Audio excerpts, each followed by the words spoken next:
Ok, buenas tardes. El día de hoy vamos a mencionar las principales complicaciones que se asocian a la cirugía de cataratas, que como bien sabemos es una de las cirugías que con mayor frecuencia se realiza a nivel mundial y que bueno, al realizarse con tanta frecuencia ha permitido que documentáramos cuáles son las eventualidades que vamos a conseguir con mayor frecuencia a lo largo de la intervención y por supuesto en el postoperatorio, que es lo que vamos a ir desarrollando el día de hoy en este seminario. Entonces, para empezar, pues ya sabemos que ya hemos preparado adecuadamente a nuestro paciente. ¿Por qué saco esto a colación? Porque la preparación adecuada del paciente y la prevención es la que se va a asociar a menor índice de complicaciones, no solamente directas de la evolución del paciente, sino en cuanto a trámites legales y todos los escenarios que giran en torno a la cirugía de catarata. Ya sabemos que debemos de documentar cada detalle respecto al caso, cuál ha sido la evolución de nuestro paciente, cuáles han sido las conductas que nosotros hemos considerado adecuadas para nuestro paciente y por supuesto debemos comunicarle a nuestro paciente cada una de esas decisiones y cada una de ellas debe ser en consentimiento de cuáles son los riesgos, posibles complicaciones, eventualidades a los que se expone nuestro paciente al realizarse la cirugía, en este caso cirugía de catarata. Hacemos firmar a nuestro paciente un consentimiento informado, sin embargo, muchas veces nuestro paciente está en todas sus potestades de remover ese consentimiento, pero nosotros debemos de hacer nuestro mejor esfuerzo por poner en claro cuáles son todas las implicaciones de llevar a cabo esta cirugía. No solo en el preoperatorio debemos preparar a nuestro paciente, es importante la comunicación con él una vez que ya hemos realizado la intervención, sobre todo en cuanto a cuáles son las limitaciones que va a tener nuestro paciente durante el postoperatorio, en qué va a consistir su reposo y por supuesto cuáles son los medicamentos que debe utilizar y cómo debe utilizarlos. Además de eso, uno debe orientar al paciente en cuanto a cómo va a ser la evolución de su postoperatorio y estar atento y que enseñarle que él también debe estar atento ante cualquier signo de alarma, por ejemplo, un deterioro súbito de la visión, un dolor muy fuerte, la presencia de hemiodesopsias o cualquier síntoma que nosotros ya hemos explicado a nuestro paciente que podríamos considerar que implica un deterioro o una perturbación en la evolución que normalmente sería favorable de nuestro paciente. En este caso también es importante que ya que hemos diagnosticado que hay alguna alteración, alguna alarma, entonces debemos estar en capacidad de poder referir a nuestro paciente con un especialista que eh, pueda resolver cualquier complicación o cualquier evolución no favorable en nuestro paciente con la intención de que, por supuesto, él quede lo más satisfecho posible, al igual que nosotros. Entonces, empezamos primero, como mencionaba, previniendo cualquier tipo de complicación. Si nosotros prevenimos las complicaciones, por supuesto, vamos a tener menor índice de estas. Sin embargo, a veces, independientemente de que nosotros vayamos bien preparados para la guerra, nos podemos encontrar con una situación adversa. Lo importante en estas situaciones es que logremos, o digamos que no entremos en pánico, que no nos desesperemos, que no, sino que pensemos con claridad, tratando de armar ese rompecabezas en nuestra cabeza y determinar qué acciones tomar en la presencia de estas complicaciones que vamos a mencionar más adelante y así tomar las acciones adecuadas para que la conclusión o el desenlace de toda nuestra intervención pues sea exitoso. Entonces, vamos a empezar desde lo más básico hasta lo tal vez más elaborado. Hablaremos de las complicaciones relacionadas con la anestesia. Ya sabemos que para realizar la cirugía de cataratas podemos valernos perfectamente de la anestesia tópica, que es un paciente que en su postoperatorio va a tener una recuperación y una rehabilitación mucho más rápida si todo sale bien con la cirugía. Sin embargo, en movimientos por ejemplo, los que hace nuestro paciente al hablar, toser, movimientos involuntarios como temblores o tremores, o el solo hecho de ansiedad o claustrofobia que pueda sentir nuestro paciente al colocarse, al cubrirse por los campos estériles, ya nosotros hemos debido documentar todas estas alteraciones, conocer a nuestro paciente de manera de saber tomar las medidas adecuadas. Por ejemplo, una de ellas muy sencilla sería fijar la cabeza del paciente para que no hiciera ningún movimiento. en el caso de los que vamos a operar con anestesia tópica. Si vemos que el paciente no va a tolerar una anestesia tópica porque no va a prestarnos la colaboración que nosotros deseamos, entonces podemos optar por un bloqueo, bien sea perivulvar, subtenoniano, retrovulvar, dependiendo de cuál sea nuestro paciente. Por supuesto, a cada uno de estos procedimientos o de estas intervenciones que nosotros vamos a hacer, vamos a sumarle riesgos y posibles complicaciones a la intervención que vamos realizando. Una vez que ya hemos decidido qué anestesia vamos a colocar a nuestro paciente, por supuesto, considerar la sedación. Es importante que la sedación no debe ser profunda y nuestro paciente no debe quedarse dormido porque al despertarse súbitamente podría hacernos movimientos bruscos que pueden ser un desastre si tenemos nuestros instrumentos metidos, pues colocados dentro del globo ocular. Y por supuesto debe estar ventilando adecuadamente y ser monitorizado, por supuesto, en conjunto con el anestesiólogo. En cada caso, entonces, si nosotros decidimos que el paciente va a ir con anestesia tópica, considerar que debemos de reforzar esta anestesia con anestesia intracameral para evitar las molestias en el paciente. También podemos, si el paciente es muy inquieto, no nos presta colaboración en los movimientos oculares, podemos hacer uso de un anillo de fijación y por supuesto la comunicación es importante, decirle al paciente y orientarle acerca de qué necesitamos que haga. Señor, mire hacia arriba, mire hacia abajo, mire la luz, para de esta manera llevar a cabo una cirugía más tranquila. En el caso que decidamos un bloqueo, por ejemplo, un bloqueo retrovulvar, empezamos a hablar de las posibles complicaciones que giran en torno a este caso, como es la conocida hemorragia retrovulvar o las hemorragias en general. Si bien podemos tener una hemorragia localizada como esta que tenemos acá, también podemos tener una hemorragia masiva retrovulvar. Factores a considerar aquí si el paciente está bajo el tratamiento con anticoagulantes. En ese caso, nosotros hemos debido tomar la precaución de suspender estos medicamentos. Si se presentara una hemorragia, entonces tenemos que detenerla, la detenemos haciendo presión sobre el globo ocular hacia la órbita para hacer tamponar que continúe esta hemorragia y por supuesto evaluar la extensión de la hemorragia, porque dependiendo de esa extensión vamos a decidir si podemos o no podemos continuar la cirugía. Si, por ejemplo, nuestro paciente todavía tiene los párpados móviles, no está en atención, el globo ocular de fácil retropulsión, entonces con la compresión que nosotros estamos haciendo, no hay una proptosis significativa, podemos recuperar esa, digamos, flexibilidad o eso a nivel ocular y de esta manera podríamos decidir continuar la cirugía. Sin embargo, si el caso contrario tenemos un hematoma bipalpebral, atención, tenemos un ojo duro como una piedra, podemos evidenciar que hay un edema corneal, entonces podemos sospechar que está ocurriendo un evento hemorrágico mucho más posterior que podría tener consecuencias en nuestro paciente. Si tenemos a la mano cómo tomar la presión intraocular del paciente, sería lo ideal, al igual que realizar una oftalmoscopía indirecta para evaluar la perfusión retinal. Y eso lo hacemos al ver que nuestra arteria central de la retina tiene pulso. Esto nos habla de que ya la presión del globo ocular ha sido superada es superior a la presión diastólica, que nuestra retina nos está perfundiendo adecuadamente y es cuando debemos proceder a realizar una cantotomía y cantolisis para descomprimir la órbita y por lo tanto prevenir que nuestro paciente sufra un daño irreversible a nivel del nervio óptico y la retina. Obviamente esto implicaría que ya no se puede llevar a cabo la intervención quirúrgica que teníamos planificada. Ok. En el caso, ya cuando estamos, ya tenemos nuestro paciente, ya hemos hecho asepsia y antisepsia, entonces vamos a hablar de las complicaciones que van a estar relacionadas a las incisiones. Sabemos que la ubicación habitual o más cómoda para realizar las incisiones es la supratemporal.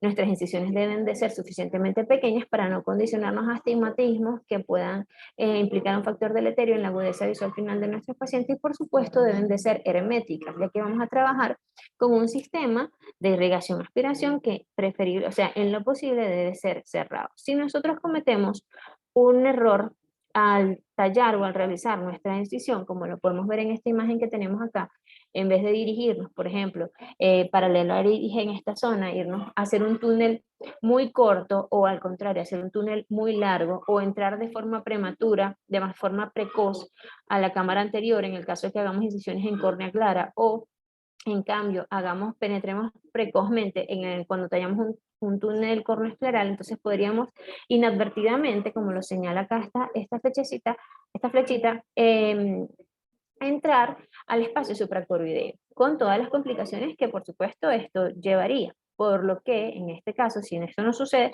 debemos suturar el túnel escleral, una sutura profunda que nos permita cerrar esa abertura que indujimos en esa zona. Tomar en cuenta que cuanto más grandes sean nuestras incisiones, vamos a condicionar un mayor astigmatismo, y no solo eso, sino que cuanto más nos acerquemos al centro de la córnea, el astigmatismo que va a manifestar nuestro paciente en el postoperatorio va a ser mucho mayor, y esto nos va a hacer que nuestro resultado refractivo final no sea del todo satisfactorio. Como mencionaba antes, el túnel no debe ser muy largo, porque al introducir la pieza de mano, entonces no tendríamos la movilidad adecuada, no tendríamos limitación a la movilización de la pieza de mano para realizar, por ejemplo, la irrigación, aspiración o la focoemulsificación, y tampoco puede ser muy corto, porque en este caso, entonces podríamos tener abundantes pérdidas a través de la incisión, muchas fugas que nos podrían condicionar también descompresión de la cámara anterior, y por lo tanto algo tan simple como un prolapso de iris, que sabemos que cuanto más toquemos o manipulemos el iris, entonces vamos a inducir más inflamación en el postoperatorio, y no solo eso, sino que muy probablemente nuestra pupila se cierre y vamos a tener una cirugía mucho más laboriosa. En el caso de los desprendimientos de Descemet, esto suele suceder cuando hacemos incisiones muy pequeñas, tratando de prever el astigmatismo, pero nuestros instrumentos no caben, no logran penetrar adecuadamente la cámara anterior, por lo que tenemos que hacer un esfuerzo mucho mayor para introducirlos, pudiendo inadvertidamente separar la Descemet y condicionar un desprendimiento de la misma, en cuyo caso entonces debemos tamponar ese desprendimiento para que no se continúe. Puede ser bien con viscoelástico si estamos en etapas iniciales de la cirugía, o con aire si ya hemos terminado la cirugía, o incluso si es muy extenso podríamos considerar suturar. Tal como vemos acá, en este caso se van por un túnel escleral que quedó muy amplio para nosotros trabajar adecuadamente sin pérdidas excesivas de líquido, y por lo tanto colapso de la cámara anterior y una cirugía más elaborada. Entonces procedemos a suturar para hacer que el túnel sea un poco más hermético y facilitar así el proceso de la cirugía. Em, Como mencionaba antes, una de las complicaciones más asociadas a una incisión adecuada es el prolapso iridiano, con todo lo que esto implica: contracción de la pupila, no solamente eso, sino daño del estroma iridiano y del esfínter pupilar, que a largo plazo en el postoperatorio nos van a condicionar pupilas, por ejemplo, discóricas, o parálisis del esfínter, una pupila que va a quedar siempre en midriasis o con sinequias. Incluso está descrito que el iris no se logra desencarcelar por completo de las incisiones, y por lo tanto esto también se puede asociar inclusive a complicaciones infecciosas, ¿sí? Como una endoftalmitis. Debemos aquí, en este punto, considerar si nuestro paciente está en tratamiento con medicamentos como el Tansulón o Tansulosina, ya que sabemos que se asocia a este cuadro el síndrome del iris, de floppy iris o del iris flácido. ¿Qué podemos hacer en esta situación? Podemos hacer viscomidriasis para de esta manera ampliar o mantener los espacios de la cámara anterior. También en muchos casos lo que sucede es que el volumen se acumula en el segmento, en la cámara posterior, por lo que en algunos casos lo que tenemos que hacer es descomprimir la cámara posterior para que de esa manera el iris no busque siempre prolapsar a través de la herida. También podemos colocar, en el caso de que nuestra midriasis falle, fenilefrina o epinefrina intracamerular, ya como lo mencionamos en seminarios anteriores, o en casos extremos en los que no tenemos respuesta adecuada a estos fármacos, podemos considerar utilizar retractores de iris o expansores pupilares. Es importante, como mencionaba antes, controlar los fluidos, no llevar un volumen adecuado de irrigación y expiración para mantener la conformación de la cámara anterior o de los espacios donde vamos a trabajar sin que esto me vaya a condicionar una descompresión súbita, pero tampoco mucha turbulencia, porque entonces vamos a tener un iris que va a estar encarcelándose y saliendo constantemente.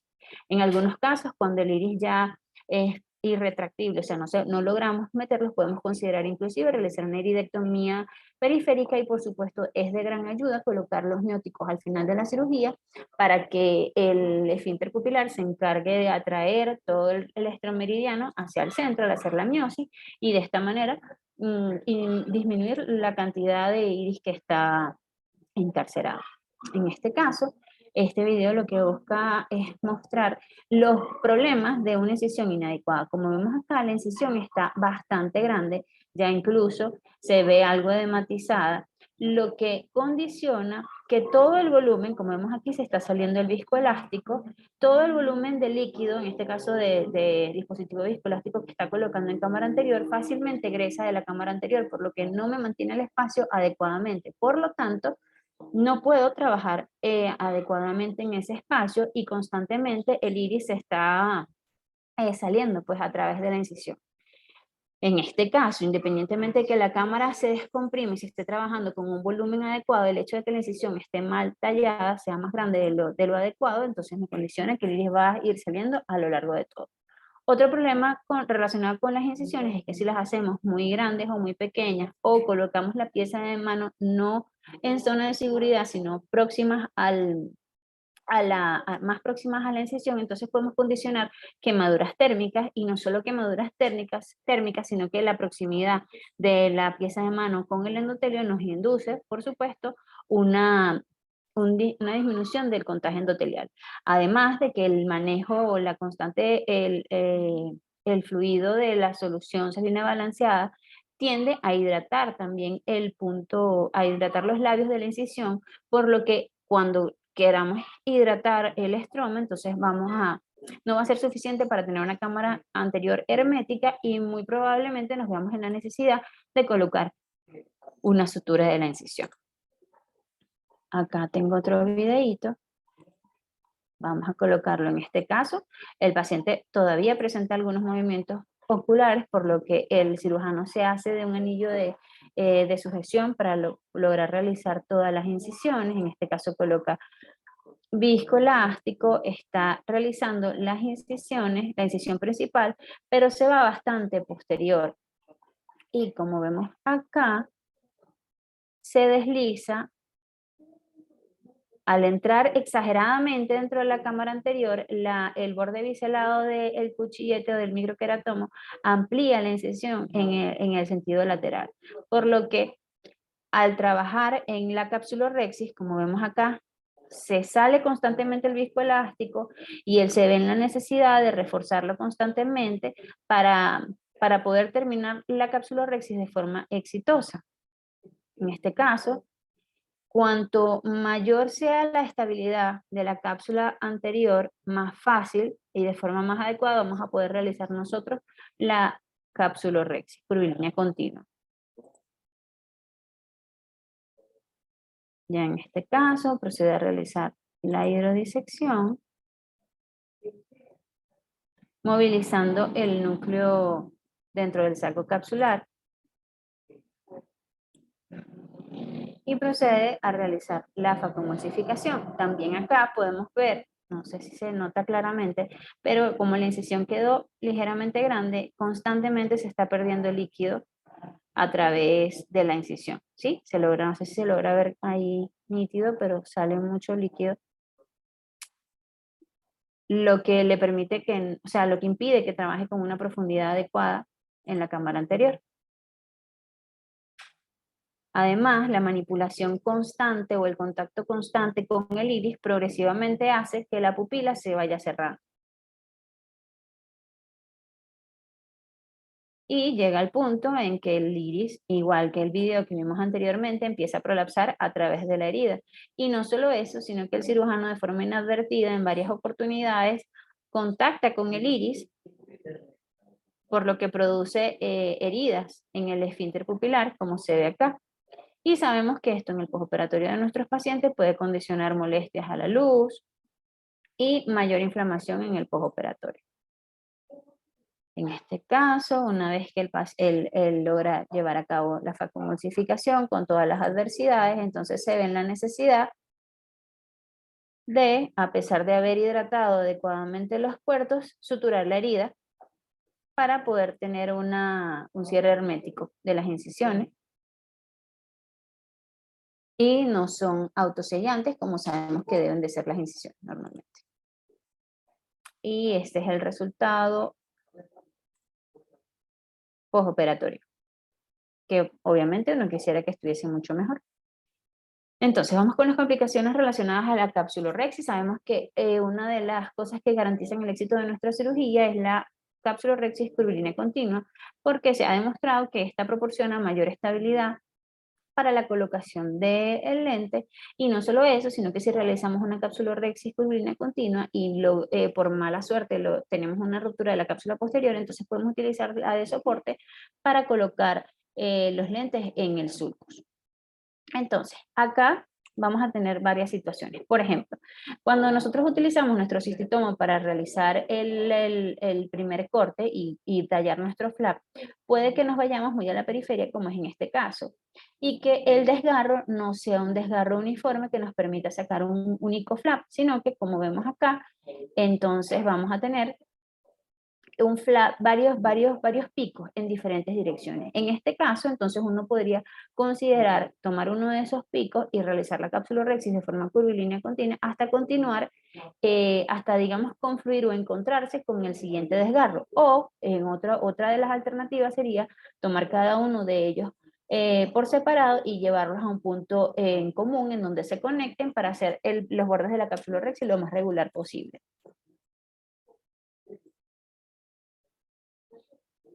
Es un caso particularmente, es un reto particular el caso de las cataratas intumescentes. Ya sabemos que ellas tienen este líquido lechoso que aumenta la presión intralenticular y que este aumento de la presión intralenticular va a favorecer que los desgarros se hagan radiales, tal como el que vemos aquí en la imagen. Incluso, aunque nosotros hayamos tallado o tratado de realizar adecuadamente nuestra capsulorhexis, ellos una vez que llegan al borde próximo a las zónulas tienden a irse por completo. En este caso, entonces nosotros podemos optar por varias opciones para prevenir esta complicación, como por ejemplo, realizar una capsulorhexis pequeña, y una vez que la hayamos completado, podemos intentar ampliarla o hacerla de un tamaño pequeño, pero que aún así nos permita llevar a cabo toda la intervención, sobre todo porque estas cataratas en muchos casos son bastante blandas y las podemos sacar sin necesidad de utilizar tanta facomulsificación. Otra herramienta que tenemos siempre es colocar viscoelástico con la frecuencia que sea necesario para darle mayor estabilidad a la superficie de la cápsula anterior y disminuir la fuerza que ejercen las zónalas y de esta manera evitar en lo posible que se vayan los desgarros. Si tenemos un desgarro muy amplio, entonces para disminuir las fuerzas traccionales en ese desgarro, entonces podemos considerar hacer una capsulotomía en abrelatas. ¿Cuáles son las técnicas de facomulsificación que se tiende a practicar cuando sucede esto? Las que tengan menor ultrasonido o que produzcan menor estrés sonular, como por ejemplo son las técnicas donde utilizamos o nos ayudamos con un chopper, generalmente un chopper cortante que nos permita fragmentar el núcleo en pedazos mucho más pequeños que podamos aspirar con mayor facilidad. En este caso, siempre debemos de trabajar con parámetros de irrigación y aspiración adecuados, minimizando la fuerza o la turbulencia a la que vamos a someter las estructuras de la cámara anterior y tratar en lo posible de que nuestro lente quede con las ápticas ubicadas en 90 grados perpendiculares al desgarro, ¿sí? Para tratar de disminuir la fuerza tensil sobre esa zona y pues evitar que el desgarro siga progresando. En este caso vemos una catarata intumescente. Él procede a realizar el desgarro inicial para tallar el flap de su capsulorhexis y observamos cómo aquí más adelante la cápsula tiende a desgarrarse.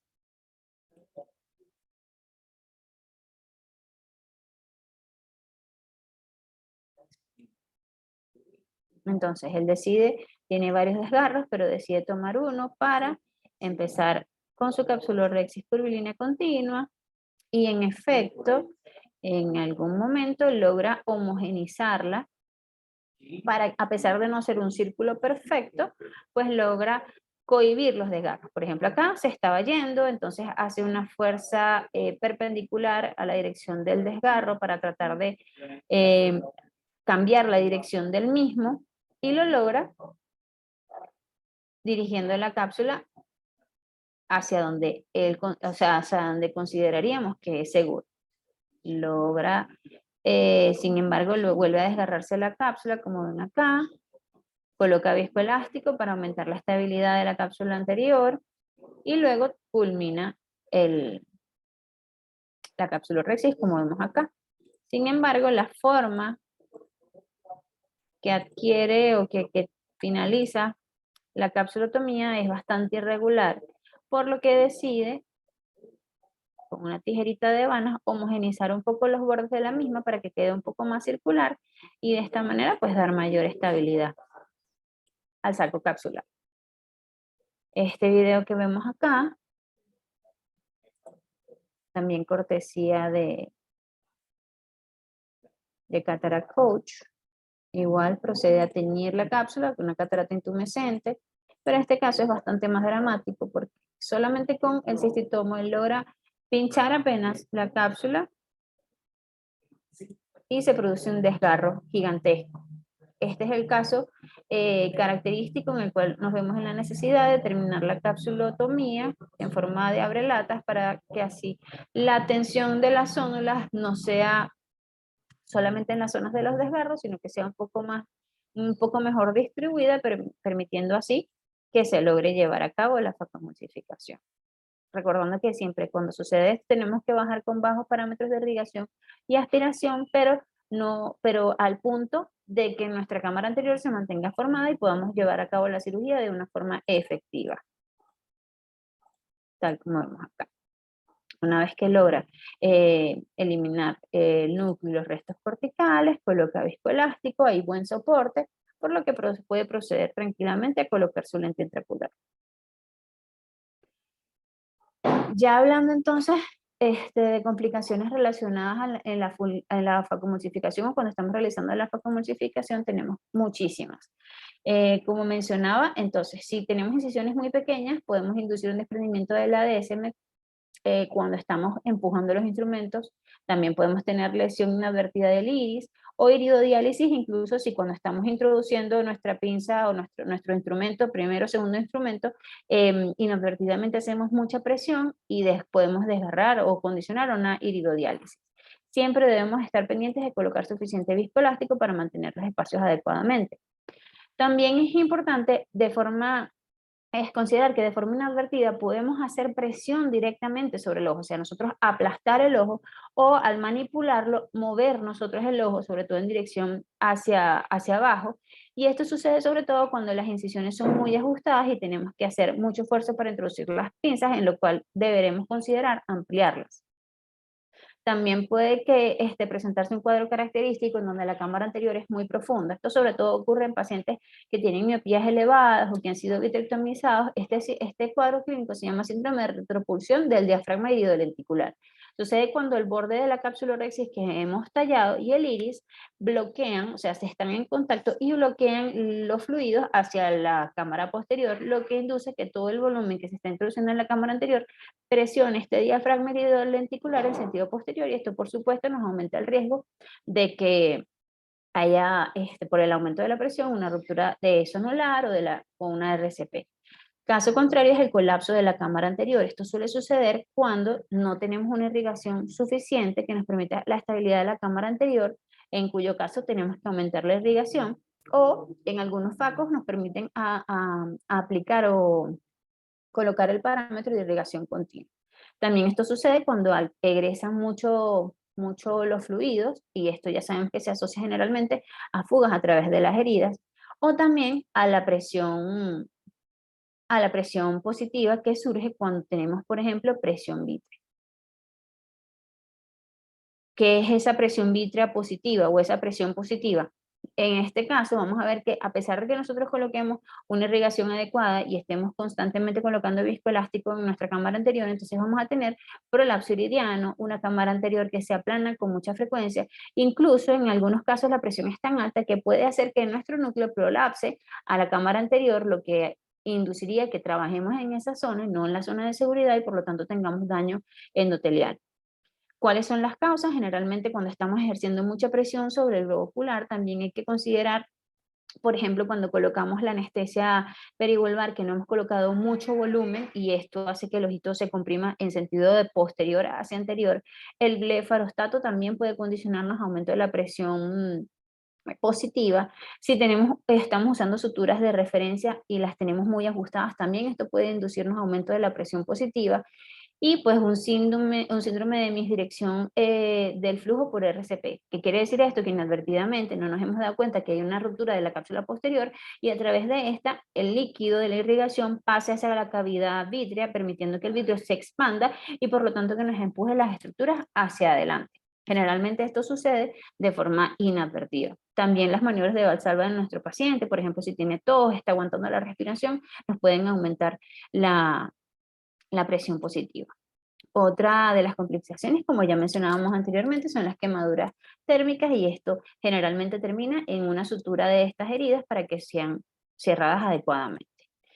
Cuando tenemos entonces una ruptura de la cápsula posterior, entonces vamos a tener mayor riesgo de endoftalmitis. También de malposición del lente intraocular y por supuesto edema macular quístico que se puede asociar a que el vitrio, que ya a la ruptura de la hialoides anterior, que pueda permitir que el vitrio se aproxime hacia el saco capsular. También esto se asocia a desprendimientos de retina, ya que los pacientes con este tipo, después de la cirugía de catarata, suelen presentar desgarros en la base del vitrio y esto se debe o se asocia a esto principalmente la presencia de una ruptura de cápsula posterior.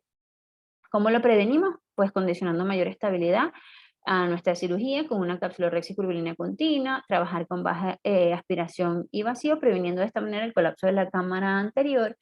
Cuando trabajamos con técnicas supracapsulares, por ejemplo el Phaco Flip, que ya mencionábamos en el seminario anterior, que nos permite trabajar adecuadamente en la zona de seguridad, y por supuesto con las técnicas de Phaco fractura en las que nos apoyamos en un chopper para poder fragmentar el núcleo de forma eficiente con bajo ultrasonido.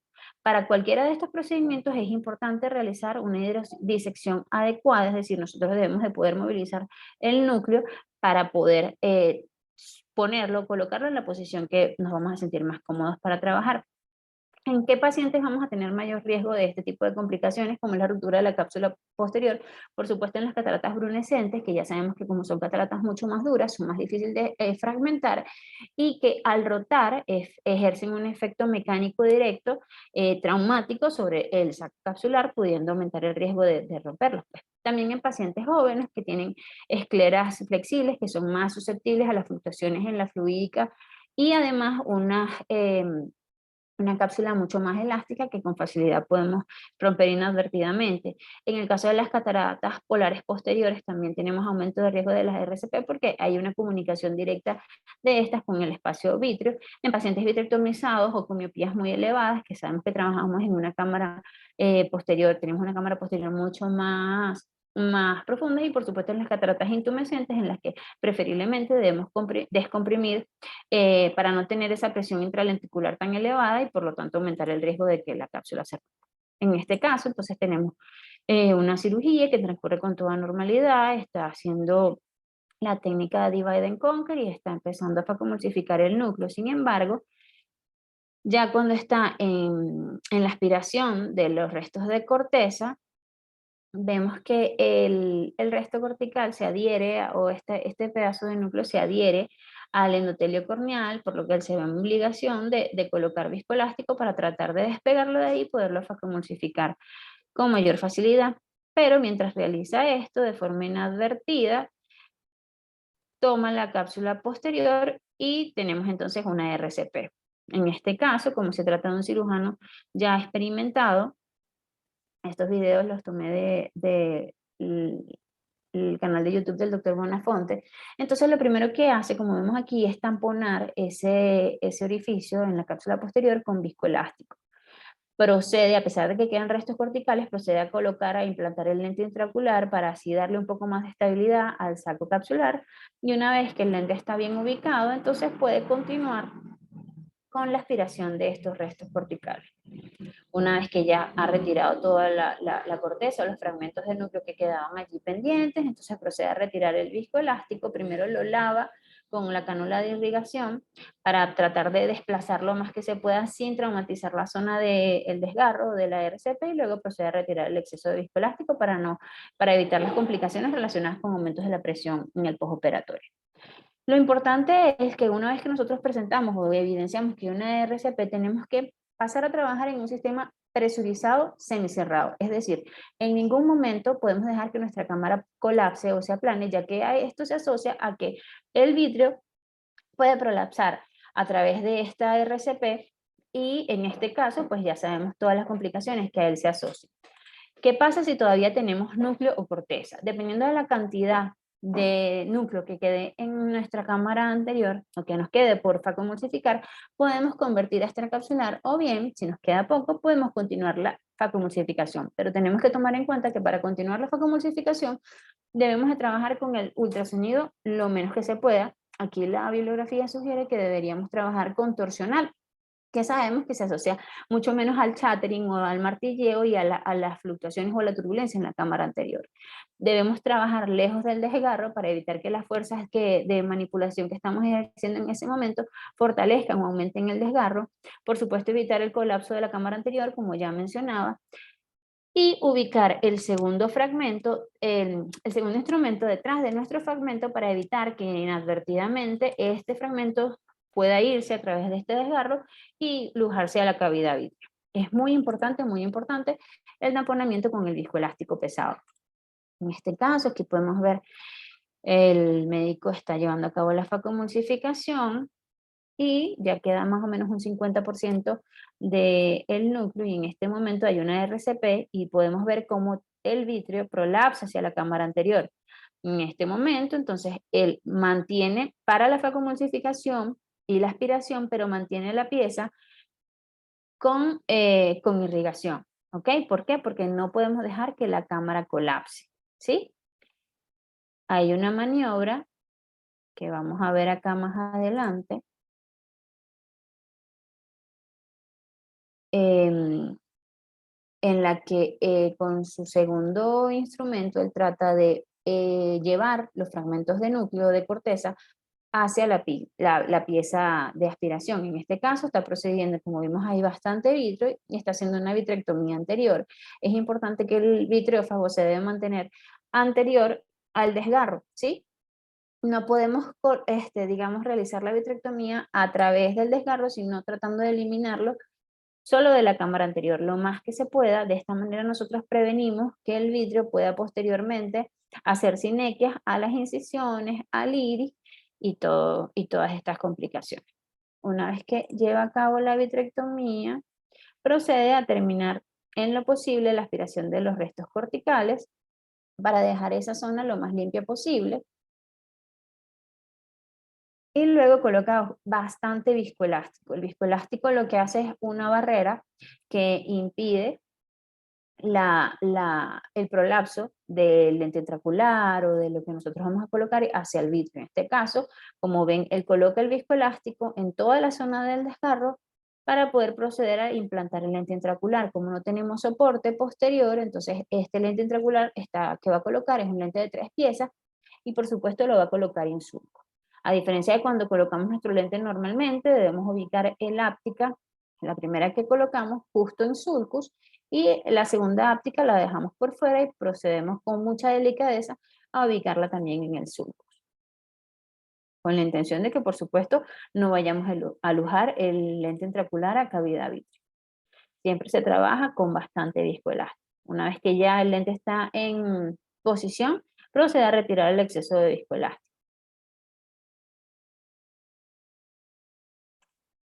Y no pasa nada. En este caso, entonces, en este video, tenemos algo similar, está llevándose a cabo la facomulsificación, sin embargo, de forma inadvertida, con el segundo instrumento, al manipular el núcleo, se, se induce una ruptura de la cápsula posterior extensa. En este paciente, además, estamos trabajando con una pupila que no colabora absolutamente nada, por lo que, como vemos acá, tienen un anillo que permite ampliar la pupila. justo en este momento, entonces ya tenemos la ruptura de la cápsula posterior por acá, y el cirujano se da cuenta porque el núcleo empieza a descender poco a poco. Entonces existe una maniobra que la llaman para levitar el núcleo, en la que se introduce viscoelástico o el segundo instrumento, o una cánula con viscoelástico o un segundo instrumento por debajo del resto de núcleo, para tratar de llevarlo a la cámara anterior. Sin embargo, en muchos casos, cuando como en este tenemos bastante núcleo todavía por emulsificar, entonces debemos convertir a extracapsular. Aquí él mantiene la pinza, la pieza de mano en irrigación, y procede a colocar viscoelástico profundo detrás de los restos de núcleo para llevarlos a cámara anterior, y como ya realmente no necesita la dilatación, sino al contrario, que los restos se mantengan en la cámara anterior para poderlos retirar, pues procede a retirar los retractores del iris. Y una vez que tiene el núcleo en cámara anterior, coloca abundante viscoelástico debajo para proteger el desgarro y también para mantener los fragmentos allí. Y procede a hacer la peritomía para tallar su túnel escleral. Y una vez que talla su túnel, pues procede a retirar con su asa de cristalino, a retirar todos los fragmentos de núcleo.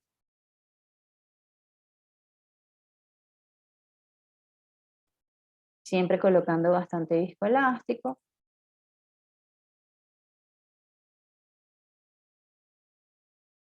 No solamente para proteger el endotelio corneal, sino también para mantener el vitrio a raya en el segmento posterior.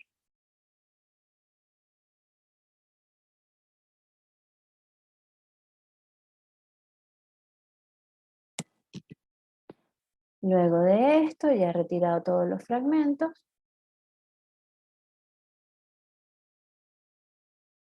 y procede a realizar la vitrectomía anterior. Lo que se sugiere es que para realizar la vitrectomía anterior se haga lo más hermético posible, por lo que, como ven acá, él no usa la incisión principal para colocar el vitreófago, sino que prefiere realizar una paracentesis adicional y hidrata el puerto principal para evitar pérdidas a través de esa zona.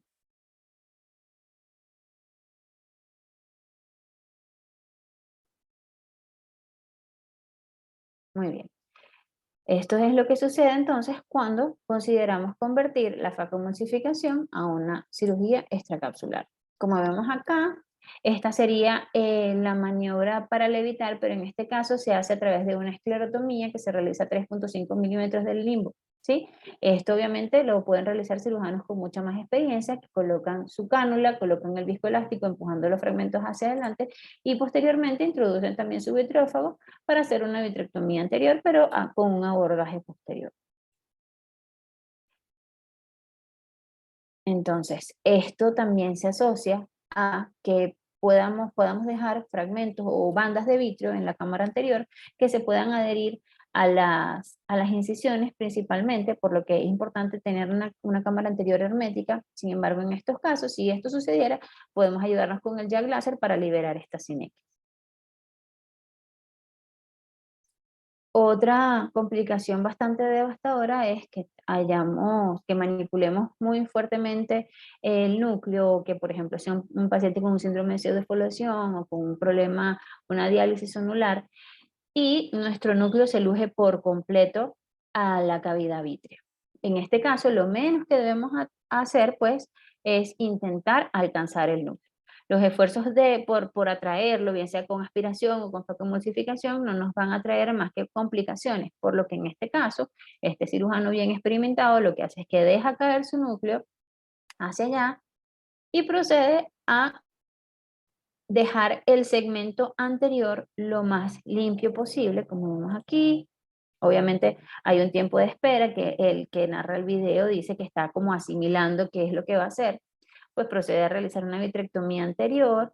Con ayuda de la vitrectomía, pues también va a eliminar todos los restos de corteza.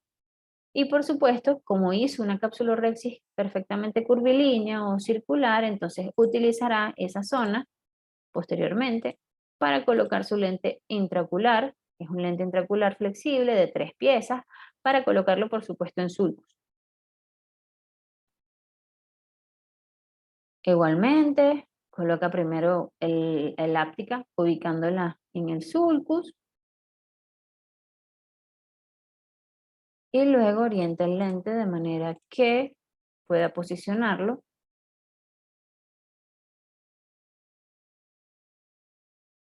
Deja su segmento anterior lo más bonito que pueda, retira el viscoelástico, por supuesto sutura las heridas para que quede súper hermético y lo refiere con un retinólogo que se encargue de realizar la vitrectomía y por supuesto de extraer el cristalino cataratoso que es el ojo al polo posterior.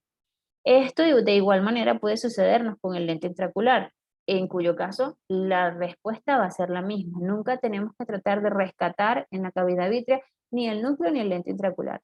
Eso se lo vamos a dejar siempre al especialista en segmento posterior o retina, que es quien se va a encargar de realizar una vitrectomía completa y por supuesto de tomar todas las medidas que haya que tomar a partir de este momento, como por ejemplo, si no hubiese soporte capsular, entonces hacer una fijación del lente intraocular a esclera.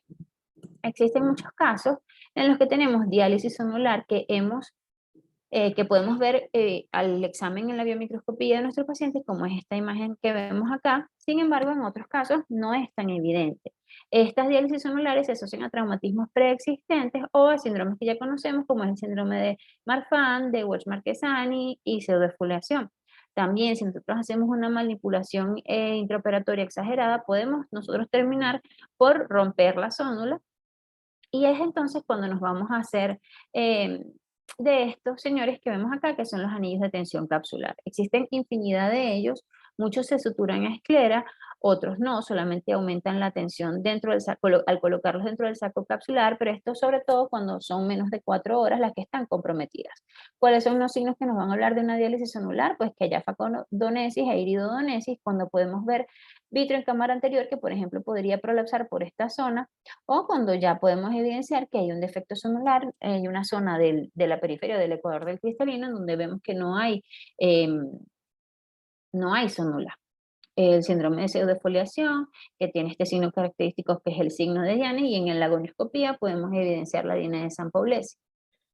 En este caso, el cirujano tiene una franca diálisis sonular, procede a realizar una capsulorhexis o una capsulotomía que le permitirá posteriormente ubicar dentro del saco capsular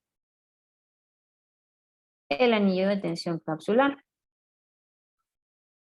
Y esto lo hace también a través de unos ganchos que sujetan el borde de la cápsula anterior del cristalino para de esta manera darle mayor estabilidad.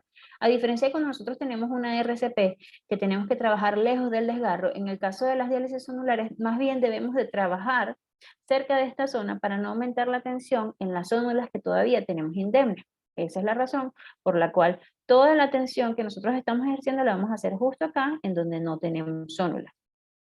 Una vez que ya ha hecho la capsulotomía, procede a colocar el anillo de tensión dentro del saco capsular, procedimiento bastante elaborado, y una vez que está ahí, o sea, procede a jalarlo o a retraerlo hacia la zona de la esclera en donde va a fijar.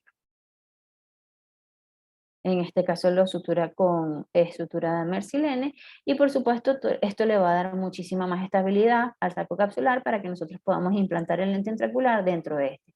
Si no tenemos a la mano una guía de tensión capsular, entonces no podemos, o sea, se sugiere no colocar el lente intraocular dentro del saco si la dehiscencia o la diálisis sonular es mayor a 4 horas de reloj, como mencionaba al principio. Entonces, en este caso, ya ha fijado el saco capsular, ya lo ha centrado y procede tranquilamente a colocar su lente intraocular perfectamente centrado.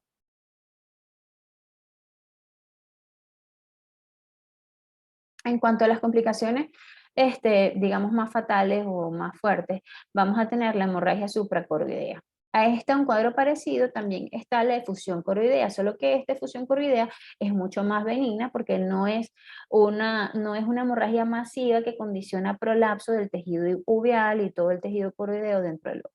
En esta, quienes están en riesgo de padecer este cuadro clínico son principalmente los ancianos que tienen cataratas muy duras, que tienen diagnósticos de glaucoma o mal controlado, que manejan presiones intraoculares muy altas, que tienen uveitis preexistentes o cierres angulares preexistentes, que bueno, que como dije, condicionan presiones intraoculares elevadas por efecto de la descompresión que sufre el ojito. También se asocia, por supuesto, la hipertensión arterial, la diabetes y el uso de anticoagulantes. En este caso, cuando nosotros tenemos este evento, los signos que nos van a orientar de que tenemos una hemorragia, un expulsivo o una hemorragia supracoroidea van a ser el colapso de la cámara anterior por una presión positiva muy fuerte, la pérdida del reflejo rojo que va a ser condicionada por la hemorragia que ocurre en la cavidad o el prolapso de la retina y coroides por el desplazamiento de ese hematoma, y el paciente va a referir muchísimo dolor a pesar de que tenemos al paciente generalmente bloqueado. Por supuesto, otra de las cosas que nos va a indicar qué es lo que está pasando ahí es que el ojo se va a poner muy duro. En este caso, lo primero que tenemos que hacer es cerrar las incisiones. Sin embargo, hay muchos casos, en la mayoría de ellos, en que no podemos cerrar las incisiones, sino que tenemos que inmediatamente proceder a hacer compresión con los dedos hasta de forma de tampón para parar el sangrado que está ocurriendo en el espacio supracoroideo. Una vez que nosotros hemos contenido el sangrado, vamos a mantener al paciente en observación. Esto no suele ser algo que se drene en el momento, sino que el paciente se hace seguimiento por ecografía hasta que finalmente decidimos volverlo a intervenir para hacer el drenaje del hematoma, tal como lo hicimos, como se puede ver en este video que se está reproduciendo.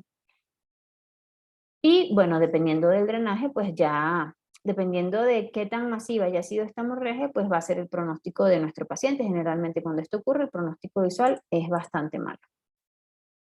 Entre otras complicaciones postoperatorias, ya hablando de lo que implica la cicatrización de las heridas y la inflamación en el postoperatorio, entonces vamos a tener cuadros como el de esta extracapsular en donde tenemos una cicatrización inadecuada. A pesar de que los puntos están colocados de forma radial, la incisión se puede ver que no se ha fusionado por completo los labios de la incisión. En este caso, esto podría condicionar infecciones o prolapsos iridianos o pérdidas de líquido de humor acuoso a través de las incisiones, por lo que dependiendo de cuál sea el caso, tendríamos que considerar retomar puntos o si hubiese iris encarcerado, tomar medidas en cuanto a eso. También suele suceder que por una posición inadecuada de los labios de la herida tengamos un crecimiento del epitelio de la córnea en dirección a los labios de la herida. Y este crecimiento, por supuesto, permitiría que no cicatrizara adecuadamente la herida, además de que se opacifique la zona de la córnea que está involucrada, como vemos acá en la imagen. Otra complicación es que el cierre inadecuado de las heridas pues nos condicione una pseudoampolla o una ampolla por efecto de la salida del humor acuoso en este caso a nivel del espacio subconjuntival. Y una de las más llamativas, sobre todo en lo que se refiere a las cirugías extracapsulares, que como sabemos tienen incisiones amplias con muchos puntos, es el astigmatismo postoperatorio. Se sabe que los puntos que nosotros colocamos en la incisión de las heridas, de las cirugías extracapsulares nos van a condicionar un aplanamiento en contra de la herida, como se ve en este parámetro, o sea, en este análisis topográfico. Si las incisiones son alrededor de 5 milímetros, nos van a condicionar un astigmatismo de más o menos 1.5, de 6 a 7 de 2 dioptrías, y mayores de 7 milímetros, entonces de 3 dioptrías. Incluso se ha descrito astigmatismos por encima de 6 y hasta 10 dioptrías, por efecto de que los puntos se colocaron muy apretados, muy próximos unos a la otra, o que no fueron colocados de forma radial. Es importante la disposición de ellos porque nos va a mantener lo más armónica posible la configuración de la córnea a lo que se asemejaba antes de que hiciéramos nuestra incisión o nuestro túnel cornoescleral. En este caso, entonces, es importante el seguimiento que nosotros vamos a llevar al paciente, porque a partir de más o menos 2 a 4 semanas, dependiendo de la cicatrización de cada paciente, entonces nosotros podemos considerar ir retirando puntos con la intención de relajar esa zona y compensar ese aplanamiento que hay y disminuir así el astigmatismo del paciente. Se ha demostrado que si hacemos túneles muy cortos, entonces los astigmatismos son mucho más elevados, diferente a cuando se hacen las incisiones más largas o más posteriores. quien nos va a decir o nos va a documentar, ayudar a documentar qué punto vamos a retirar y cuál va a ser la evolución de nuestro paciente, por supuesto, son las queratometrías. Si nosotros encontramos que hay un aplanamiento, vamos a tratar de retirar los puntos que están perpendiculares a esa zona para poder así relajarlos y disminuir el astigmatismo.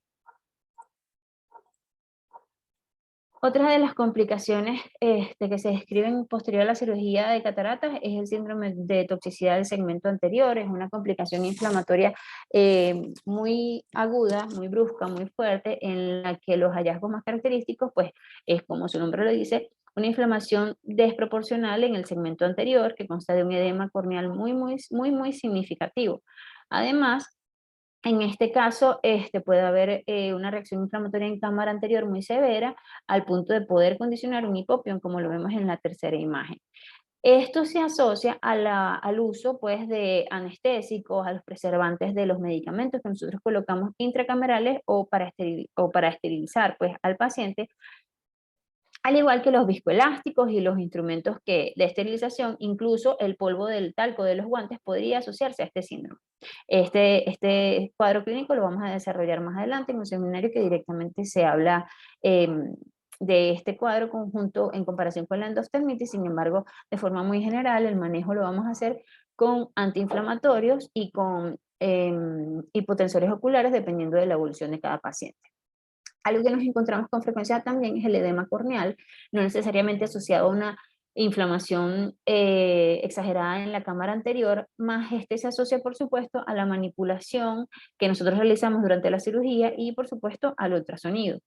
Vamos a ayudar a que la córnea se recupere más rápido si, además de los antiinflamatorios esteroideos, que son nuestro caballito de batalla en el postoperatorio de los pacientes, pues los acompañamos de AINES o de solución hipertónica, que pues como su nombre lo dice, nos ayuda a sacar el exceso de líquido de la córnea, ayudándola a recuperar su transparencia lo más rápido posible. En este caso, pues tenemos que considerar que dependiendo del resultado definitivo o de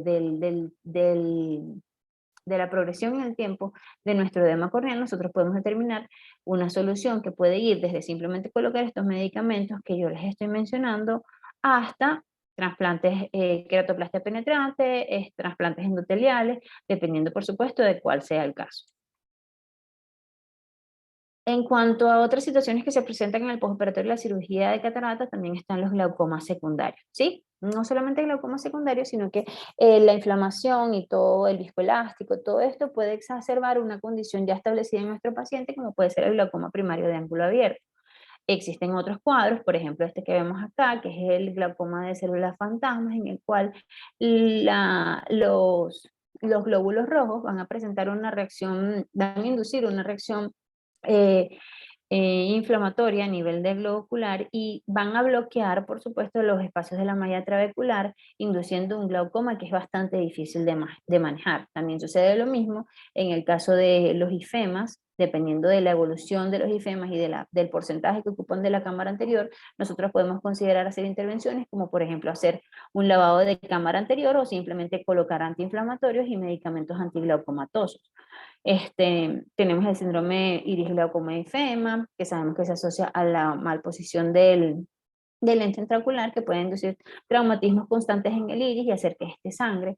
También está en el caso de cuando tenemos rupturas de la cápsula posterior, cuando no hacemos una vitrectomía anterior completa, entonces este vitrio nos puede inducir un bloqueo del ángulo de la malla trabecular y esto nos puede aumentar la presión intraocular y por lo tanto condicionarnos un glaucoma.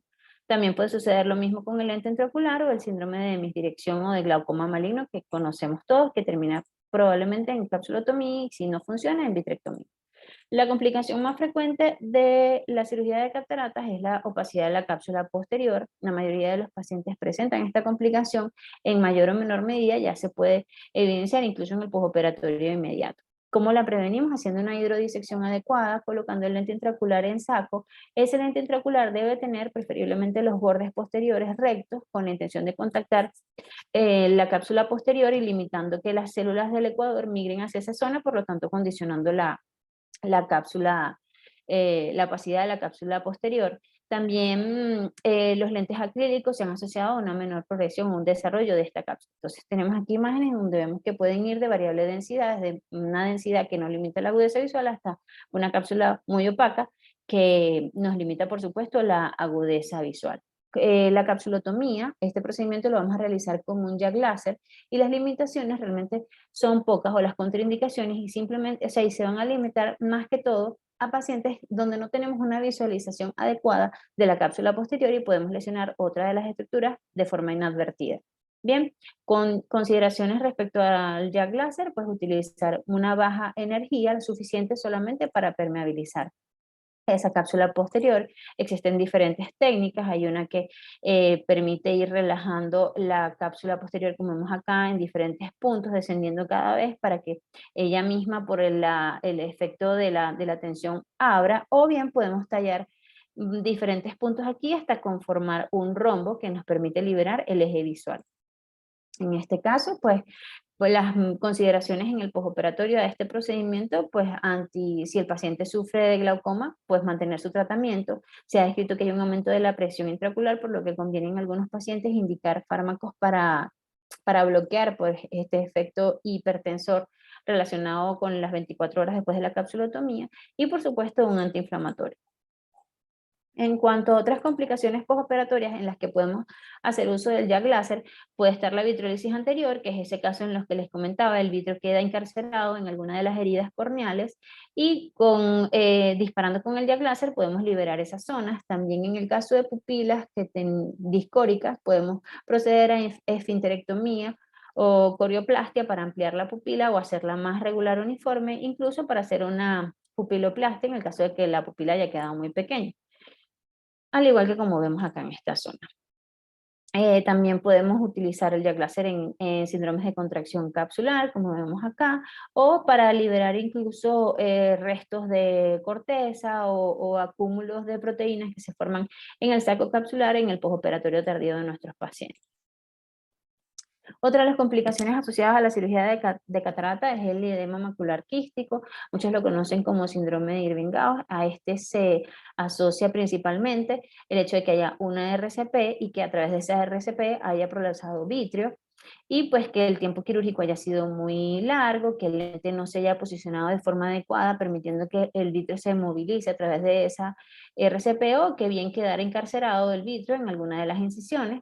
Esta sería la manera en que nosotros podríamos constatar la presencia de este cuadro clínico, en cuyo caso vamos a tener a la mano esteroides tópicos y antiinflamatorios no esteroideos para tratarlo por tiempo prolongado. A veces hay bibliografía que destaca la utilidad de la acetazolamida.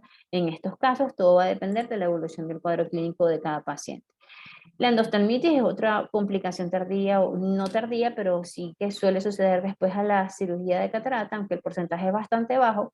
Más o menos el 24% de ella se manifiesta alrededor del tercer día de cirugía, a diferencia del TAS, que puede ser inclusive a las 24 horas. Los gérmenes más frecuentes acá son los gram positivos, como mencionaba antes, lo vamos a desarrollar más profundo en el próximo seminario. Y otra de las complicaciones más devastadora es el desprendimiento de retina. Sabemos que en este caso tenemos que proceder de forma rápida, en lo posible durante la primera semana en que se aparece o se presentan los síntomas de este cuadro clínico. Sabemos que la cirugía de catarata se asocia o aumenta la posibilidad de que un paciente tenga un desprendimiento de retina, sobre todo cuando además tiene cualquiera de estos factores de riesgo, como ser miope, ser joven, el sexo masculino, o tener alguna lesión predisponente. La mayoría de los desprendimientos de retina que se asocian a la cirugía de catarata se presentan alrededor de los 6 meses o el primer año del postoperatorio, y también tienen que ver otros factores, como por ejemplo la historia familiar, que el paciente tenga diagnóstico de síndrome de Marfan, entre otros. Solamente 1 o 2% de los pacientes que presentan desprendimientos de retina en un ojo pueden presentar desprendimiento en el otro, Lo importante es que nosotros ante cualquier signo de alarma, como mencionaba al principio, podamos actuar de forma rápida y eficaz refiriendo a nuestro paciente con el especialista que se va a encargar de tomar las medidas adecuadas, bien sea llevar al paciente a una vitrectomía en el caso de que ya haya un desprendimiento de retina bien establecido, o por ejemplo pacientes que presenten lesiones predisponentes como el latiz, colocarle fotocoagulación láser en esa zona. Y bueno, muchas gracias. Eso fue todo.